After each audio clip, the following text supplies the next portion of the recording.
ಇಲ್ಲ ಪುಟ್ಟ, ನೀನೇ ಆಟ ಆಡ್ಕೋ. ನನಗೆ ಸಿಂಗಿಂಗ್ ಕಾಂಪಿಟೇಷನ್ ಅಲ್ಲಿ ಫಸ್ಟ್ ಪ್ರೈಸ್ ಗೆಲ್ಲಬೇಕು. ನಾನು ಪ್ರಾಕ್ಟೀಸ್ ಮಾಡ್ತಾ ಇದ್ದೀನಿ.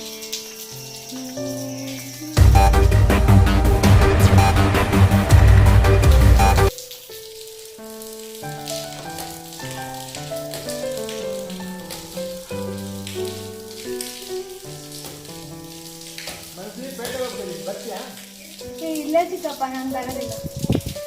ಅಲ್ಲಿ ಅಜ್ಜ ಟಿವಿ ನೋಡ್ತಾ ಇದ್ದಾರೆ, ಅಕ್ಕಿಲ ಮೊಬೈಲ್ ನೋಡ್ತಾ ಇದ್ದಾನೆ, ಶೋಭಾ ಆಟ ಆಡ್ತಾ ಇದ್ದಾಳೆ. ನೀನೇನ್ ಮಾಡ್ತಿದ್ದೆ ಇಲ್ಲಿ?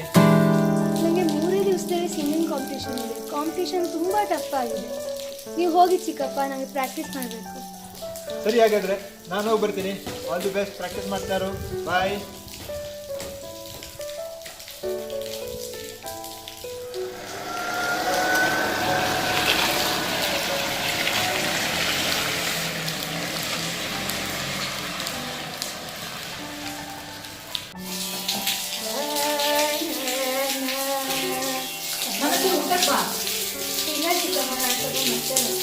ಊಟ ಮಾಡು, ಮತ್ತೆ ಪ್ರಾಕ್ಟೀಸ್ ಮಾಡು.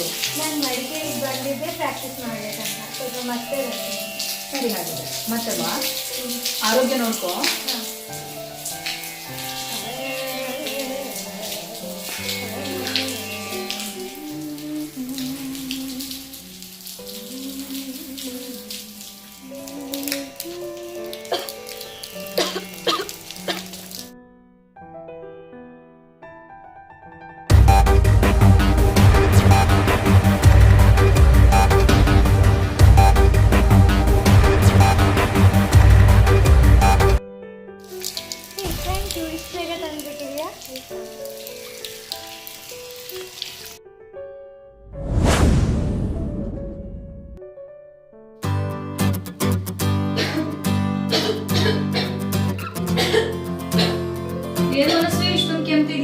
ಜ್ವರ ಇದೆಯಾ ಹೇಗೆ?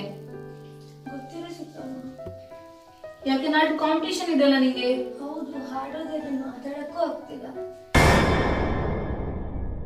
ಹೌದಾ? ಇನ್ನು 2 ದಿನ ಇದೆಯಲ್ಲ, ಮದ್ದು ಮಾಡಿ ಕೊಡ್ತೇನೆ, ಆಯ್ತಾ? ಹುಷಾರಾಗ್ತೀಯಾ?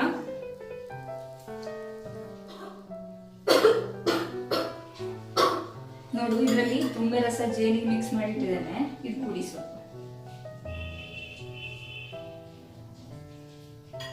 ಇದರಲ್ಲಿ ಅಮೃತ ಬಳ್ಳಿ ಕಷಾಯ ಇದೆ, ಅದು ಕುಡಿ, ಆಯ್ತಾ? ಇನ್ನು 2 ದಿನಕ್ಕೆ ನೀನ್ ರೆಡಿ ಆಗ್ತೀಯ.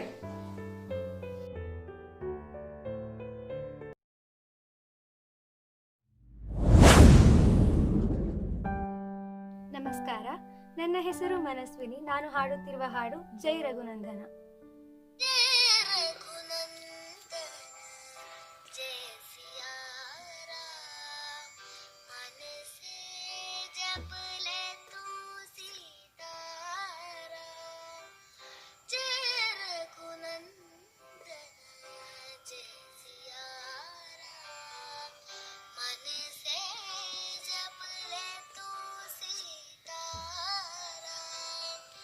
जय रघुनंदन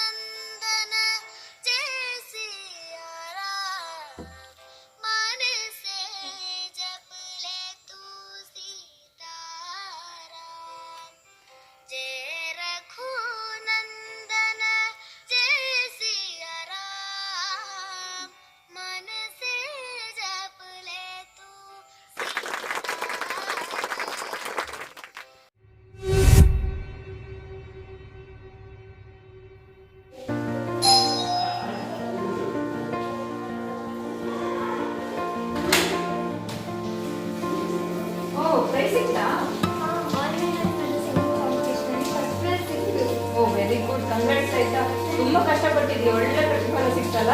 ಹೌದು. ಶೋಭಾ ಹೇಳಿ, ನಾನು ಅವಳಿಗೋಸ್ಕರನೇ ಪಾರ್ಟಿಸಿಪೇಟ್ ಮಾಡಿದ್ದೆ. ಹೌದಾ, ಅಲ್ಲಿ ಆಟ ಆಡ್ತಿದ್ದಾರೆ ನೋಡಿ. ಇಲ್ಲಿ ಒಳಗಡೆ ಇಟ್ಟಿದ್ದೇನೆ.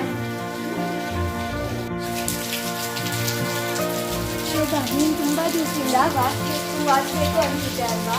ನಾನೇ ಕೊಡಿಸ್ಬೇಕು ಅಂತ ಇದ್ದೆ. ಅದಕ್ಕಾಗಿ ನಾನು ಸಿಂಗಿಂಗ್ ಕಾಂಪಿಟೇಷನಲ್ಲಿ ಫಸ್ಟ್ ಪ್ರೈಸ್ ವಾಚನ್ನೇ ಗೆದ್ದಿದ್ದೀನಿ ಅಂತ ಬಂದಿದ್ದೀನಿ. ಯಾಕೆ? ಅವತ್ತು ನೀವು ನನ್ನ ಹತ್ರ ಆಟ ಆಡೋಕ್ಕೆ ಬಂದಿಲ್ಲ ಅಂತ, ನೀವು ಕಾಂಪಿಟೇಷನ್ನಲ್ಲಿ ಗೆಲ್ಲಬಾರ್ದು ಅಂತ ನಾನು ನಿಮಗೆ ತಣ್ಣೀರು ಕುಡಿಸ್ಕೊಡ್ತೀನಿ. ಸಾರಿ ಅಕ್ಕ. ಇಟ್ಸ್ ಓಕೆ ಶೋಭಾ, ಆದರೆ ಯಾರಿಗೂ ಯಾವತ್ತೂ ಹೀಗೆ ಮಾಡೋಕ್ಕೆ ಹೋಗಬೇಡ ಆಯಿತಾ? ಏನೋ ಚಿಕ್ಕಮ್ಮನ ಮನೆ ಬಗ್ಗಿದಾಗಿ ನನಗೆ ಪಾರ್ಟಿಸಿಪೇಟ್ ಮಾಡೋಕ್ಕಾಯಿತು. ಯಾವಾಗ ಯಾರಿಗೆ ಹೇಗೆ ಒಳ್ಳೇದಾಗತ್ತೆ ಅಂತ ಹೇಳೋಕ್ಕಾಗಲ್ಲ ಅಲ್ವಾ? ಹಾಗೆ ಯಾರಿಗೂ ಕೆಟ್ಟದ್ದು ಮಾಡೋಕ್ಕೆ ಹೋಗಬೇಡ. ನಾವಿಬ್ಬರು ಫ್ರೆಂಡ್ಸ್ ಆಗೇ ಇರೋಣ. ಬಹಳ ದಿನಗಳ ನಂತರ ನಿಮ್ಮ ಭೇಟಿ.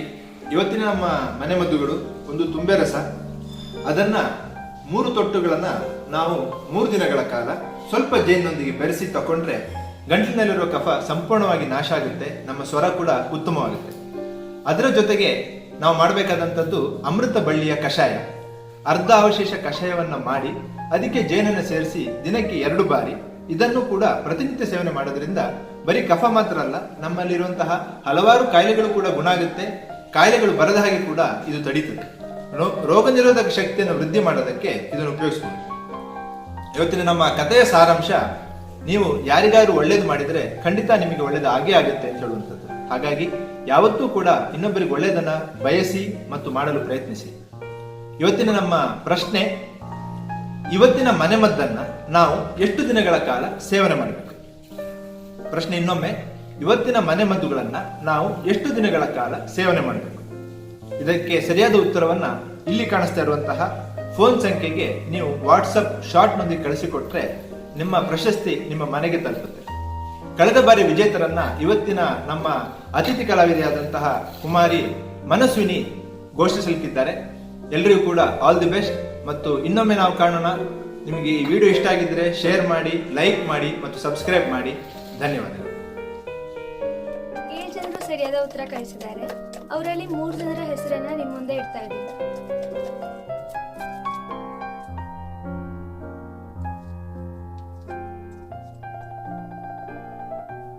ಗುಲಾಬಿ,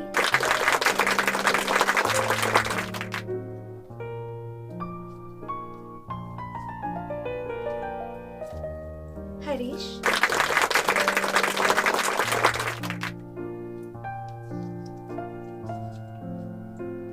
ಉಷಾ ನಾರಾಯಣ್ ಮೂರ್ತಿ. ವಿಜೇತರಿಗೆಲ್ಲರಿಗೂ ಹಾರ್ದಿಕ ಶುಭಾಶಯಗಳು.